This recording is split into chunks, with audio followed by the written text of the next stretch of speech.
Je crois qu'en astrologie, il faut renoncer à toute approche individuelle. On ne peut faire des prévisions, d'ailleurs, comme chacun sait, que sur des quantités importantes. Et toute prévision relève de la probabilité sur le grand nombre. Il ne faut pas aller au-delà de cela. Si quelqu'un appartient à un groupe X, il est tributaire du destin du groupe X. S'il appartient à un groupe Y, il est tributaire du destin du groupe Y.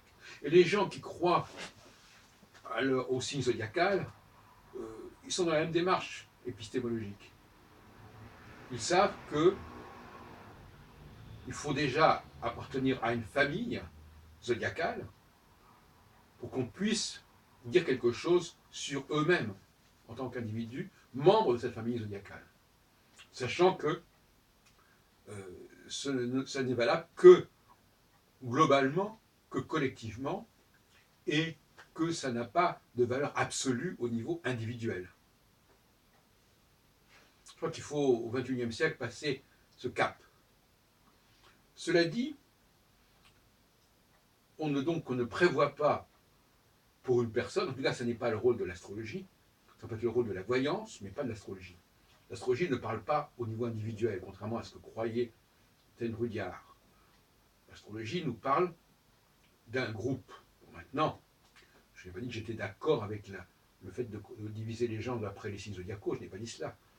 Moi, je retiens, vous savez, ma démarche, il faut séparer le bon grain de l'ivraie. Il y a des discours qui sont valables sur certains points, et pas sur d'autres. Par exemple, j'accepte des choses chez André Barbeau, pas d'autres. J'accepte des choses dans la représentation populaire des 12 signes, au niveau de l'appartenance à des familles, mais pas d'autres. Donc il faut séparer, il faut faire le tri, un devoir d'inventaire. Alors, actuellement, je voudrais préciser un certain nombre de points, de grands principes de l'astrologie telle que je la conçois. Premièrement,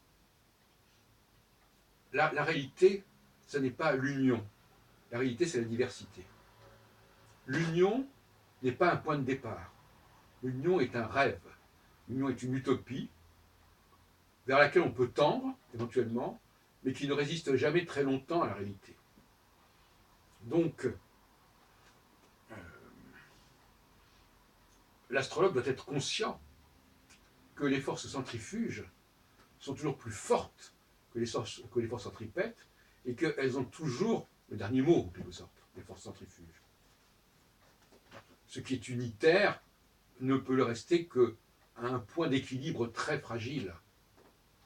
Donc finalement, l'astrologue va devoir indiquer à quel moment on se rapproche de ce point unitaire et ce que ça peut apporter sur le plan politique notamment, mais pas seulement, sur le plan du couple aussi, la conciliation des contraires, la conjonction des contraires, terme qu'on retrouve en alchimie, et qui vaut pour évidemment toute expérience avec l'autre. L'autre, c'est déjà une dualité. Et ce rapport à l'autre, il est également, parce qu'il est unitaire, il est également extrêmement fragile et extrêmement éphémère jusqu'à un certain point. Alors, il ne faut pas en faire un drame. C'est-à-dire que la fin de l'union n'est pas dramatique. Au contraire, le retour à une réalité, au principe de réalité.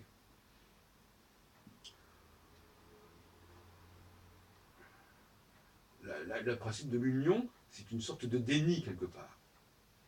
Et c'est aussi ce que j'appelle le processus d'intrusion.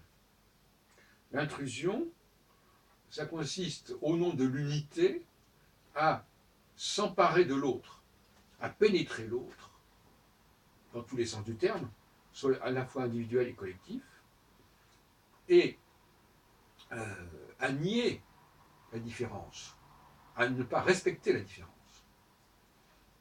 Et inversement, quand il y a une conscience des valeurs centrifuges, on respecte les différences. On ne les nie plus. Je crois que cet outil est extrêmement utile. Ça a l'air très simple, Moi, je pense que l'astrologie est un outil très simple. Encore fallait-il le formuler correctement. Encore fallait-il lui donner le bon design, ce que j'ai fait. Et à partir de là, eh bien, c'est un outil qu'on peut appliquer à toutes sortes de situations. N'importe quelle situation passe par des phases unitaires, que ce soit dans un couple, que ce soit dans une entreprise, que ce soit dans la vie politique, n'importe où, dans la vie internationale.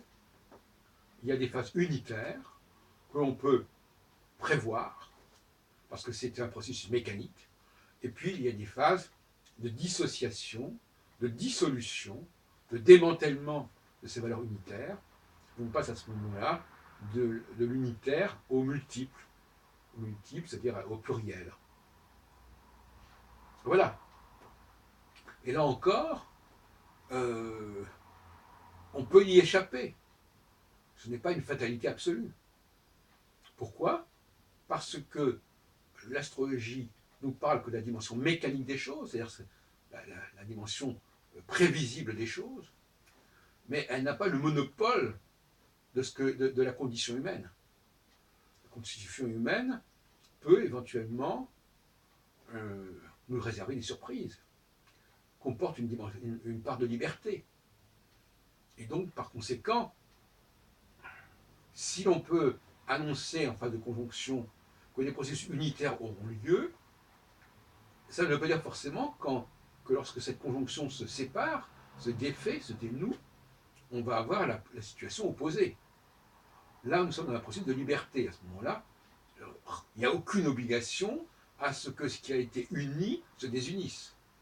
Simplement, il n'y a pas la pression qui va favoriser cette union. Donc il va falloir construire cette union par-delà et en l'absence de cette dynamique unitaire que fournit le processus astrologique. Est-ce que vous avez bien compris ce que je voulais dire par là? C'est-à-dire que la prévision fonctionne au niveau de la conjonction, de surmoi identitaire, unitaire plus exactement, mais quand la conjonction se défait, il n'y a pas de surmoi en sens inverse. Il n'y a pas de pression en sens inverse. Il y a simplement quelque chose qui va manquer. Il y a un processus unitaire qui ne va pas se faire. C'est comme si, par exemple, on prend l'exemple d'un aimant, eh bien, tantôt l'aimant fonctionne, et donc par définition, il va unifier, et quand il ne fonctionne pas, ben, tout est possible. Toutes sortes d'autres dynamiques peuvent se produire, qui ne sont pas liées à l'aimant, mais qui sont liées au fait. C'est simplement une absence de dynamique d'aimantation. Maintenant, quand il y a une absence de dynamique d'aimantation, ça ne va pas très loin.